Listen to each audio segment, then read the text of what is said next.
Hello, good morning. I'm in the house in LA and I thought I would do a Facebook Live. We've had a lot of problems with sound, so before I start to talk about stuff, somebody please let me know that you can hear me. So I have to wait for a second for someone to pop on. So I'm pointing at my ear as a symbol of can you hear me? Obviously this looks ridiculous if you can hear me. But please, there's 10 people on now, 12. Somebody let me know. Yes, brilliant. Thank you, Katie. I appreciate it. It's really frustrating. I don't know whether it's my mobile phone or something else. But I'm getting a new mobile phone because these are becoming quite important to me. It's a real chance just to chat to people who I otherwise wouldn't meet. And I really enjoy in the morning kind of giving some thoughts before I get down to writing, because I'm writing a new book at the moment. Unfortunately, my agent says, oh, it's very heavy and very edgy and it's going to be hard to sell to an agent or to a publisher. So I don't know what I'm going to have to do. Maybe I'm just going to have to hand it out on the street corner or something. But I'm very excited about it. I think the book is shaping up. I actually,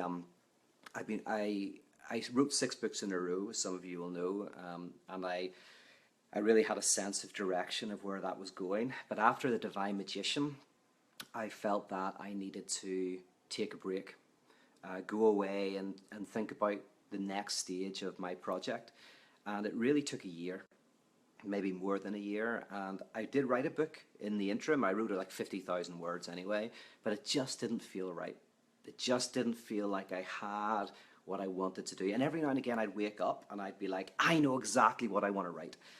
But that wouldn't stick with me. I would look at it a week later and I'd be like, no, this isn't the direction I want to go.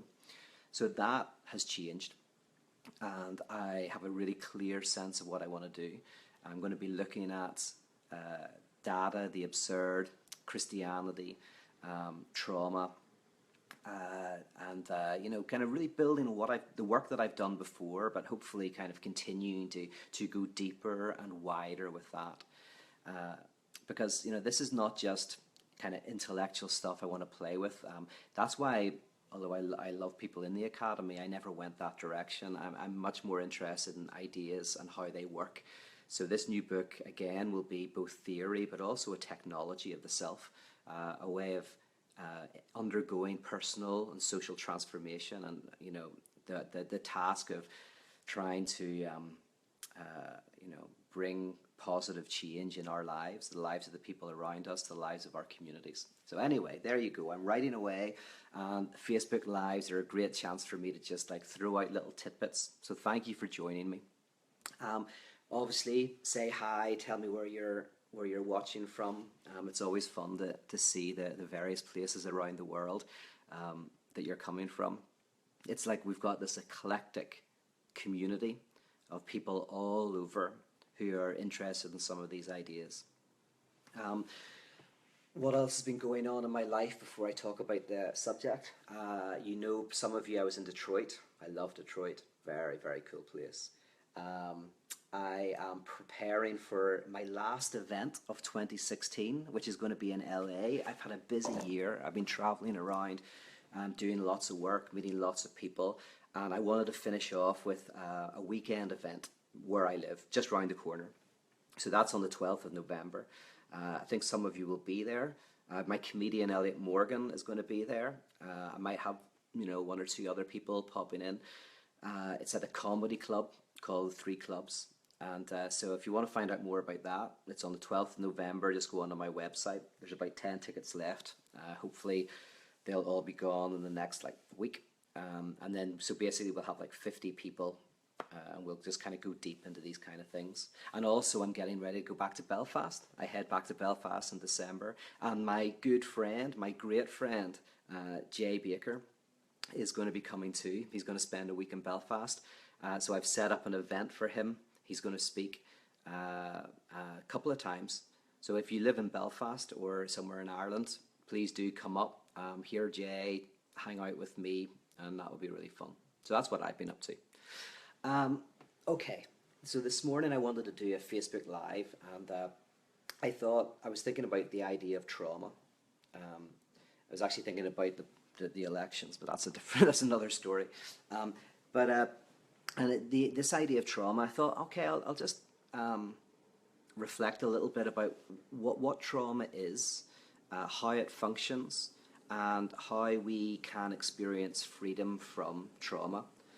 So, in a technical sense, I want to define trauma as a hole that is punched into your being, right? If you imagine a piece of paper and you've got a hole punch, and you punch a hole into the paper, so the paper now has a gap, that, in a sense, is trauma. Trauma punches a hole into the core of your being. Now, in a sense, there is a fundamental trauma that all of us experience that's part of being human. Before we experience traumas being done to us, there is a trauma that is life itself. And this is the ultimate trauma in a sense of there is a point in your life where you are pre-subject object. There is no subject me and there is no object out there in the world. There is just a body of experiences. Maybe it's in the womb. Usually we think it happens up to about 6 months old. There is this sense of the child is pre-subject and object. Now this isn't some sort of new age kind of thing. It's just kind of commonsensical in a way that to be human, to be a self, is to experience a subject and an object, the subject-object distinction. Now, the point when that happens, that is the punching of a hole into being.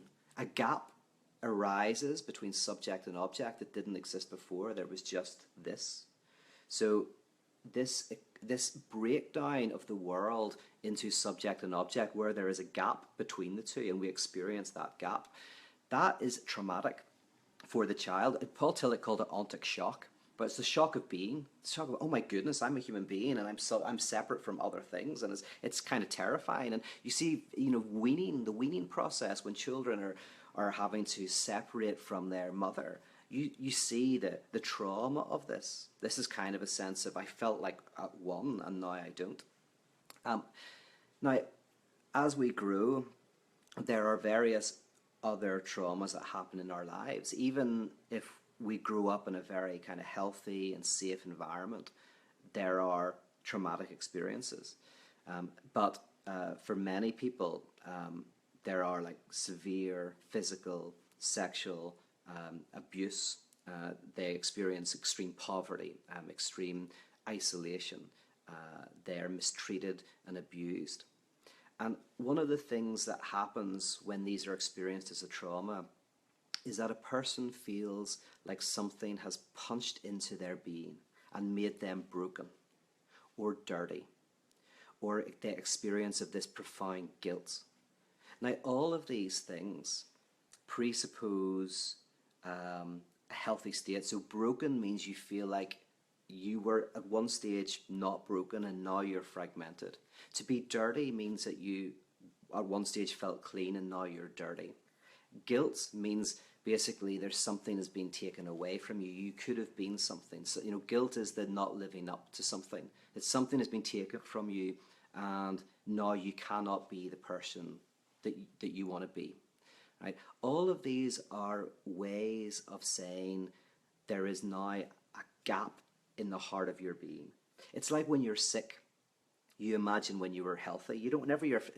Whenever I'm sick, I'm always like, I need to remember what it's like to feel healthy, because, oh my God, that's such an amazing experience. But then whenever you're feeling fine, you forget it. Like feeling healthy is kind of what comes up when you're feeling sick. When you're feeling sick, then you go, oh my goodness, how I felt last week. That's what healthy is. I should appreciate that more. In the same way, if you feel dirty, you go, oh, I felt clean last week. Wow, but last week you weren't thinking, I feel clean. You were just walking around. But now that you experience a sense of, I feel dirty, it's like, that was wonderful. Or broken means, last week I didn't feel broken. Or as I say, guilt. Last week I didn't feel this weight of guilt. So trauma, in a sense, makes us feel like we are lacking in something. Something has happened, and there is this gap in our being. Now, and sadly, one of the psychological rules as such is we want to try to, well, this is healthy. Well, we want to get rid of this sense of lack. Fine, this gap, this trauma. But what we try to do is we try to fill it with all sorts of things. Sometimes it's revenge. Sometimes we pass on abuse. Often people who have been abused have this strong compulsion to pass that abuse on, whether it's physical abuse or emotional abuse, or attacking someone, destroying their reputation or their lives. Whatever it is, with this pain, this trauma in our lives, there is this temptation to pass that on, to think that we can get rid of it by giving it to somebody else, or we can fill that lack through something, whether it's revenge or religion or drugs, alcohol, whatever it is. Something can fill that lack that we experience in our being, in the core of us. Something has been robbed from us, something has been taken from us, and we can fill that. Now, think about the trauma in terms of debt in economics. In economics, debt is the name for a nothingness that is something. If you have a lack of money, that's one thing. But if you have debt, that's another. There are two types of nothingness. So you don't have money, right? That's nothing. You have a lack of money. But you have debt. That's a nothingness that is something. A debt is a lack that binds you to institutions that you don't like, that forces you to work in jobs that you don't want to work in, that forces you to experience stress that might cause physical illness. Debt is a nothingness that is something. It is a lack that we feel that we need to fill. And so when we say we want to pay our debts, we're trying to fill the lack. We're trying to put something into that gap. There is a lack of money, and if we pay or someone else pays the debt, they fill that lack and it disappears. Now, that's a fantasy for most of us. For most of us, we will never pay our debts. We will die in debt. The payment of debts is this fantasy that keeps us in jobs we hate, doing things we despise. For many of us, But there's a different way of getting rid of debt. And that is not the payment of debt. That's the forgiveness of debt. Now, if you experience the forgiveness of debt, no one pays it. No one pays the debt. No one fills that lack. Rather, somebody says, that nothing is nothing. I am rendering that nothing, nothing. I am rendering that nothing that is destroying your life into a nothing that is of no consequence whatsoever. Now, I think this helps us understand what forgiveness actually means. To experience forgiveness is to experience the robbing of the sting of that lack that you feel in your being. To have experienced the trauma, to have experienced some sort of abuse, for example, and you feel this lack. I can't be the person I would like to be. This person robbed my innocence. They robbed something of me. Instead of trying to fill that, finding some way to kind of say drugs or religion or revenge or whatever it is to fill that, the experience of forgiveness is the experience of somehow, and it's very, very difficult to do, but the experience where you go, that lack, that hole that has been punched into my being is nothing. It's not going to drive me and dictate what I do. It's not going to be there in my nightmares, waking me up in the middle of my dreams. It's not going to be there always in the background, giving me anxiety. The nothingness I accept. And in that, you actually rob it of its power. It becomes powerless. It no longer kind of defines you. It doesn't dictate your life anymore. So in this reading, trauma is the experience of a lack, a hole in our being, something which has made us feel, as I say, like if you feel guilty, it's like you're not living up to something. It's not a guilt of something you did, but you just can't help it. You just feel something. You feel like something's been robbed. Or dirty. Again, you haven't made yourself dirty, but something makes you feel dirty. And it's because of a lack of cleanliness. Or you feel broken, which is a lack of wholeness. All of these are experiences of a gap, a lack. And the forgiveness, experiencing forgiveness for yourself and from others, is to actually be able to rob that lack of its sting. Say, that is not going to define me. And in an interesting sense, all of us, this is the whole core of my work really, is that all of us have to experience this in some way. In psychotherapy and psychoanalysis, you're working with people who have experienced singular traumas, things that have happened to them. And they need to go through this experience to find healing. But at a more universal level, and this is the paratheological approach, is all of us have to experience that as human beings to some extent. We are marked by a sense of lack, and we try to fill it, we try to pay it, we try to get rid of it. And that's what fuels so much secular and sacred religion. That which says you can be whole and complete if only you have the right car, enough money, good looks, the right religion, say the right prayer, etc., etc., etc. That's the payment of debt. But the forgiveness of debt is to somehow say, as human beings, there is something about lack that is part of who we are and what we are. And we can find freedom from that by very gradually coming to accept it. Okay, so there's some thoughts. Anyone got any questions or ideas or thoughts on that? Katie says, in Bali, they believe the child is not a human, but a god until 6 months old. Oh, that is fascinating. Wow. Katie, I have to look into that. That's really interesting. Because, yeah, in a sense, from the way what I'm describing is that the child before 6 months old is kind of living what everybody who does New Age stuff wants, or mystical experience wants. You know, in one sense, the infant is in the experience of oneness. They are in the experience of this type of nirvana that is pre-subject and object. And so at around 6 months old, we, in a sense, the child becomes a subject. And in that becoming subject, they fall into humanity. So I really like that idea. Thank you.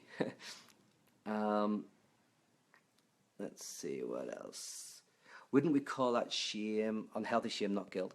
Yeah, Tom, actually, that's probably a better term for it, shame.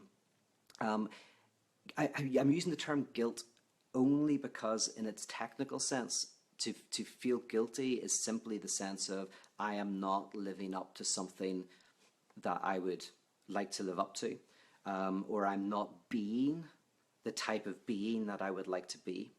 However, I totally understand the term guilt has other connotations that so shame is a much better thing. In a sense of it, guilt almost feels like you've done something wrong, but I don't mean that. Whenever I talk about guilt, I don't mean that someone's done anything wrong. Necessarily, you might have, you might not have, but for me, guilt is simply the anxiety that you are not what you would like to be. But as I say, you know, there's always problems with using words because this is a technical use of the word. I think shame is potentially a better one to use. Why am I not seeing? Oh, where are the comments? Here we go. Sorry.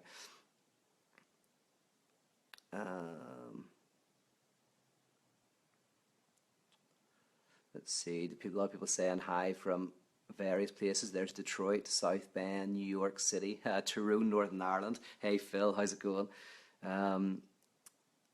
Let's see.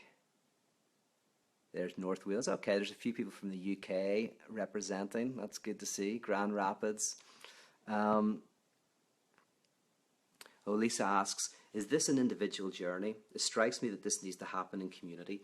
Exactly, Lisa. And actually that's why at the beginning I think I said, like, I was thinking this morning about stuff that's going on in America and American politics. And then it got me to think about trauma. As I mentioned, you know, there is a sense in which individuals suffer from particular traumas, and those, you know, we need help to get over those things. And there's various things that we can do.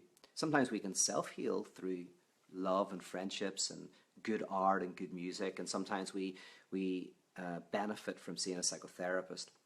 But my interest is in the universal dimension in many respects, and then how that plays out in community. That communities have traumas, that whole societies and whole countries have traumas, and that if we don't look at those gaps, they become destructive and we pass them on. So in the US, for example, if you have an idea of your country as a city on a hill, it's perfect, it's great, it hasn't done anything wrong, you're ignoring these ruptures and this brokenness. You're either trying to fill it, well, we can fix it through a couple of little small things, or you're trying to ignore it. But there's a sense in which you have to know your history. You have to, in one sense, face your traumas. You have to go to that dark place. And when you do, you create healthier communities and societies rather than when you hide it. So yeah, I think this is actually the basis of creating a political strategy that goes beyond the typical thing that we see today.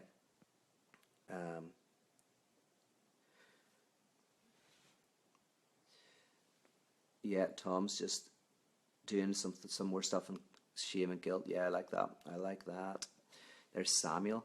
What's the difference between feeling guilt and having guilt? Is there a difference? Okay, difference between feeling guilt and having guilt. There could be a difference there. I'm the way I use, basically, Paul Tillich, I mean, he says there's like 3 experiences of anxiety in our lives. Anxiety is the experience of lack, the experience of nothingness. So in a sense, anxiety is always connected to trauma, because trauma is a lack. And the 3 that he says is, I think it's anxiety over death, which is a lack of life. Anxiety over a lack of meaning, so dissatisfaction, and a lack of a certain way of being that you're not. So one is death, the lack of your life. The second is lack of what you have. You think you could live a better life. You think you could have more stuff. You could be satisfied. And the other is a lack in who you are. And the lack in who you are, the name for that is guilt. Technically, in a technical sense, in a theological, philosophical sense. And so feeling guilt is having the feeling or the experience that somehow some form of being that you would like to be, you're not living into that, whether that's been robbed from you or you've done something wrong. So you feel guilt if you don't give money to somebody on the street, because you go like, if I was a nicer person, I would give money. In other words, I have an idea of me as a nicer person giving money. But also you can have this experience of anxiety if there's been some sort of abuse which prevents you from being able to love other people, to be sexually intimate with other people. And so in a sense, you're feeling like, I've been robbed of who I could be. That if that hadn't happened to me, I would not have these issues with intimacy. But there's nothing you've done wrong, but there's just this sense in which you're going like, there's something I want to be that I cannot be.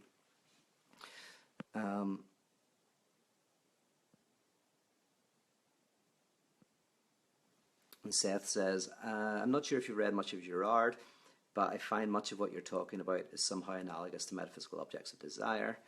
When you attribute certain qualities to an object of which do not exist in reality. Okay, so Seth is saying, so there's a guy, René Girard, who was an absolutely brilliant, kind of like interdisciplinary thinker. I think he was an anthropologist, but huge in literature and in theology and philosophy.